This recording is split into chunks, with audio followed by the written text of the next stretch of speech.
ದೆಹಲಿ ನೋಯ್ಡಾ ಶಾಲೆಗಳಿಗೆ ಮತ್ತೆ ಬಾಂಬ್ ಬೆದರಿಕೆ ಬಂದಿದೆ. ಪೂರ್ವ ದೆಹಲಿಯ ಅಲ್ಖಾನ್ ಶಾಲೆಯಲ್ಲಿ ಬಾಂಬ್ ಬೆದರಿಕೆ ಕರೆ ಬಂದಿದ್ದು, ಪೊಲೀಸರು ಸ್ಥಳಕ್ಕೆ ತಲುಪಿ ತನಿಖೆ ಆರಂಭಿಸಿದ್ರು. ಶಾಲಾ ಆಡಳಿತ ಮಂಡಳಿಯು ತಕ್ಷಣವೇ ಎಲ್ಲಾ ವಿದ್ಯಾರ್ಥಿಗಳನ್ನು ಮನೆಗೆ ಕಳುಹಿಸಲು ಆದೇಶಿಸಿತು. ಪೊಲೀಸರು ಈ ಬಗ್ಗೆ ತನಿಖೆ ನಡೆಸ್ತಾ ಇದ್ದು, ಬಾಂಬ್ ನಿಷ್ಕ್ರಿಯ ದಳ ಮತ್ತು ಶ್ವಾನ ನಿಷ್ಕ್ರಿಯ ದಳ ಕೂಡ ಸ್ಥಳದಲ್ಲಿವೆ. ಇದಲ್ಲದೆ ನೋಯ್ಡಾದ ಶಿವ ನಾಡರ್ ಶಾಲೆಗೆ ಬಾಂಬ್ ಬೆದರಿಕೆ ಕೂಡ ಬಂದಿದೆ. ಸದ್ಯಕ್ಕೆ ಶಾಲೆಯನ್ನ ಮುಚ್ಚಲಾಗಿದೆ. ಶಿವ ನಾಡರ್ ಶಾಲೆಗೆ ಸ್ವಾಮ್ ಮೇಲ್ ಮೂಲಕ ಬಾಂಬ್ ಬೆದರಿಕೆ ಬಂದ ನಂತರ ಎಕ್ಸ್‌ಪ್ರೆಸ್ ವೇ ಪೊಲೀಸ್ ತಂಡ, ಬಾಂಬ್ ಸ್ಕ್ವಾಡ್, ಅಗ್ನಿಶಾಮಕ ದಳ, ಶ್ವಾನದಳ ಮತ್ತು ಬಿಡಿಡಿಎಸ್ ತಂಡವು ತಕ್ಷಣವೇ ಎಲ್ಲಾ ಸ್ಥಳಗಳಲ್ಲಿ ಪರಿಶೀಲನೆಯನ್ನು ನಡೆಸ್ತಾ ಇದೆ. ಹಿರಿಯ ಪೊಲೀಸ್ ಅಧಿಕಾರಿಗಳು ಸ್ಥಳದಲ್ಲಿದ್ದಾರೆ. ಇಮೇಲ್ಗೆ ಸಂಬಂಧಿಸಿದ ತನಿಖೆಯನ್ನ ಸೈಬರ್ ತಂಡ ನಡೆಸ್ತಾ ಇದೆ. ಸಾರ್ವಜನಿಕರು ವದಂತಿಗಳಿಗೆ ಕಿವಿ ಕೊಡಬೇಡಿ ಮತ್ತು ತಾಳ್ಮೆಯಿಂದ ಇರಿ ಎಂದು ಪೊಲೀಸರಿಗೆ ತಿಳಿಸಿದ್ದಾರೆ.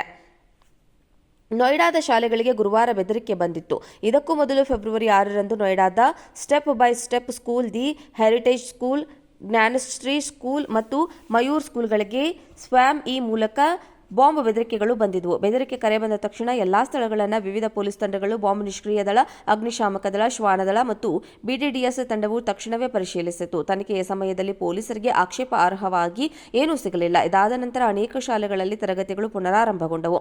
ಹೆಚ್ಚಿನ ತನಿಖೆ ನಡೆಸಿದಾಗ ಅದೇ ಶಾಲೆಯ ವಿದ್ಯಾರ್ಥಿಯೊಬ್ಬರು ರಜೆ ಕೋರಿ ಇಮೇಲ್ ಕಳುಹಿಸಿರುವುದು ದೆಹಲಿ ನೋಯ್ಡಾ ಶಾಲೆಗಳಿಗೆ ಮತ್ತೆ ಬಾಂಬ್ ಬೆದರಿಕೆ ಬಂದಿದೆ. ಪೂರ್ವ ದೆಹಲಿಯ ಅಲ್ಖಾನ್ ಶಾಲೆಯಲ್ಲಿ ಬಾಂಬ್ ಬೆದರಿಕೆ ಕರೆ ಬಂದಿದ್ದು, ಪೊಲೀಸರು ಸ್ಥಳಕ್ಕೆ ತಲುಪಿ ತನಿಖೆ ಆರಂಭಿಸಿದ್ರು. ಶಾಲಾ ಆಡಳಿತ ಮಂಡಳಿಯು ತಕ್ಷಣವೇ ಎಲ್ಲಾ ವಿದ್ಯಾರ್ಥಿಗಳನ್ನು ಮನೆಗೆ ಕಳುಹಿಸಲು ಆದೇಶಿಸಿತು. ಪೊಲೀಸರು ಈ ಬಗ್ಗೆ ತನಿಖೆ ನಡೆಸ್ತಾ ಇದ್ದು, ಬಾಂಬ್ ನಿಷ್ಕ್ರಿಯ ದಳ ಮತ್ತು ಶ್ವಾನ ನಿಷ್ಕ್ರಿಯ ದಳ ಕೂಡ ಸ್ಥಳದಲ್ಲಿವೆ. ಇದಲ್ಲದೆ ನೋಯ್ಡಾದ ಶಿವ ನಾಡರ್ ಶಾಲೆಗೆ ಬಾಂಬ್ ಬೆದರಿಕೆ ಕೂಡ ಬಂದಿದೆ. ಸದ್ಯಕ್ಕೆ ಶಾಲೆಯನ್ನ ಮುಚ್ಚಲಾಗಿದೆ. ಶಿವ ನಾಡರ್ ಶಾಲೆಗೆ ಸ್ವಾಮ್ ಮೇಲ್ ಮೂಲಕ ಬಾಂಬ್ ಬೆದರಿಕೆ ಬಂದ ನಂತರ ಎಕ್ಸ್‌ಪ್ರೆಸ್ ವೇ ಪೊಲೀಸ್ ತಂಡ, ಬಾಂಬ್ ಸ್ಕ್ವಾಡ್, ಅಗ್ನಿಶಾಮಕ ದಳ, ಶ್ವಾನದಳ ಮತ್ತು ಬಿಡಿಡಿಎಸ್ ತಂಡವು ತಕ್ಷಣವೇ ಎಲ್ಲಾ ಸ್ಥಳಗಳಲ್ಲಿ ಪರಿಶೀಲನೆಯನ್ನು ನಡೆಸ್ತಾ ಇದೆ. ಹಿರಿಯ ಪೊಲೀಸ್ ಅಧಿಕಾರಿಗಳು ಸ್ಥಳದಲ್ಲಿದ್ದಾರೆ. ಇಮೇಲ್ಗೆ ಸಂಬಂಧಿಸಿದ ತನಿಖೆಯನ್ನ ಸೈಬರ್ ತಂಡ ನಡೆಸ್ತಾ ಇದೆ. ಸಾರ್ವಜನಿಕರು ವದಂತಿಗಳಿಗೆ ಕಿವಿ ಕೊಡಬೇಡಿ ಮತ್ತು ತಾಳ್ಮೆಯಿಂದ ಇರಿ ಎಂದು ಪೊಲೀಸರಿಗೆ ತಿಳಿಸಿದ್ದಾರೆ. ನೋಯ್ಡಾದ ಶಾಲೆಗಳಿಗೆ ಗುರುವಾರ ಬೆದರಿಕೆ ಬಂದಿತ್ತು. ಇದಕ್ಕೂ ಮೊದಲು ಫೆಬ್ರವರಿ 6ರಂದು ನೋಯ್ಡಾದ step by step school, the heritage school, Gyanashree school ಮತ್ತು ಮಯೂರ್ ಸ್ಕೂಲ್ಗಳಿಗೆ ಸ್ವಾಮ್ ಈ ಮೂಲಕ ಬಾಂಬ್ ಬೆದರಿಕೆಗಳು ಬಂದಿದ್ದವು. ಬೆದರಿಕೆ ಕರೆ ಬಂದ ತಕ್ಷಣ ಎಲ್ಲಾ ಸ್ಥಳಗಳನ್ನು ವಿವಿಧ ಪೊಲೀಸ್ ತಂಡಗಳು, ಬಾಂಬ್ ನಿಷ್ಕ್ರಿಯ ದಳ, ಅಗ್ನಿಶಾಮಕ ದಳ, ಶ್ವಾನದಳ ಮತ್ತು ಬಿಡಿಡಿಎಸ್ ತಂಡವು ತಕ್ಷಣವೇ ಪರಿಶೀಲಿಸಿತು. ತನಿಖೆಯ ಸಮಯದಲ್ಲಿ ಪೊಲೀಸರಿಗೆ ಆಕ್ಷೇಪಾರ್ಹವಾಗಿ ಏನೂ ಸಿಗಲಿಲ್ಲ. ಇದಾದ ನಂತರ ಅನೇಕ ಶಾಲೆಗಳಲ್ಲಿ ತರಗತಿಗಳು ಪುನರಾರಂಭಗೊಂಡವು.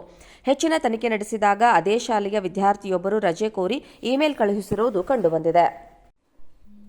ದೆಹಲಿ ನೋಯ್ಡಾ ಶಾಲೆಗಳಿಗೆ ಮತ್ತೆ ಬಾಂಬ್ ಬೆದರಿಕೆ ಬಂದಿದೆ. ಪೂರ್ವ ದೆಹಲಿಯ ಅಲ್ಖಾನ್ ಶಾಲೆಯಲ್ಲಿ ಬಾಂಬ್ ಬೆದರಿಕೆ ಕರೆ ಬಂದಿದ್ದು, ಪೊಲೀಸರು ಸ್ಥಳಕ್ಕೆ ತಲುಪಿ ತನಿಖೆ ಆರಂಭಿಸಿದ್ರು. ಶಾಲಾ ಆಡಳಿತ ಮಂಡಳಿಯು ತಕ್ಷಣವೇ ಎಲ್ಲಾ ವಿದ್ಯಾರ್ಥಿಗಳನ್ನು ಮನೆಗೆ ಕಳುಹಿಸಲು ಆದೇಶಿಸಿತು. ಪೊಲೀಸರು ಈ ಬಗ್ಗೆ ತನಿಖೆ ನಡೆಸ್ತಾ ಇದ್ದು, ಬಾಂಬ್ ನಿಷ್ಕ್ರಿಯ ದಳ ಮತ್ತು ಶ್ವಾನ ನಿಷ್ಕ್ರಿಯ ದಳ ಕೂಡ ಸ್ಥಳದಲ್ಲಿವೆ. ಇದಲ್ಲದೆ ನೋಯ್ಡಾದ ಶಿವ ನಾಡರ್ ಶಾಲೆಗೆ ಬಾಂಬ್ ಬೆದರಿಕೆ ಕೂಡ ಬಂದಿದೆ. ಸದ್ಯಕ್ಕೆ ಶಾಲೆಯನ್ನ ಮುಚ್ಚಲಾಗಿದೆ. ಶಿವ ನಾಡರ್ ಶಾಲೆಗೆ ಸ್ವಾಮ್ ಮೇಲ್ ಮೂಲಕ ಬಾಂಬ್ ಬೆದರಿಕೆ ಬಂದ ನಂತರ ಎಕ್ಸ್‌ಪ್ರೆಸ್ ವೇ ಪೊಲೀಸ್ ತಂಡ, ಬಾಂಬ್ ಸ್ಕ್ವಾಡ್, ಅಗ್ನಿಶಾಮಕ ದಳ, ಶ್ವಾನದಳ ಮತ್ತು ಬಿಡಿಡಿಎಸ್ ತಂಡವು ತಕ್ಷಣವೇ ಎಲ್ಲಾ ಸ್ಥಳಗಳಲ್ಲಿ ಪರಿಶೀಲನೆಯನ್ನು ನಡೆಸ್ತಾ ಇದೆ. ಹಿರಿಯ ಪೊಲೀಸ್ ಅಧಿಕಾರಿಗಳು ಸ್ಥಳದಲ್ಲಿದ್ದಾರೆ. ಇಮೇಲ್ಗೆ ಸಂಬಂಧಿಸಿದ ತನಿಖೆಯನ್ನ ಸೈಬರ್ ತಂಡ ನಡೆಸ್ತಾ ಇದೆ. ಸಾರ್ವಜನಿಕರು ವದಂತಿಗಳಿಗೆ ಕಿವಿ ಕೊಡಬೇಡಿ ಮತ್ತು ತಾಳ್ಮೆಯಿಂದ ಇರಿ ಎಂದು ಪೊಲೀಸರಿಗೆ ತಿಳಿಸಿದ್ದಾರೆ.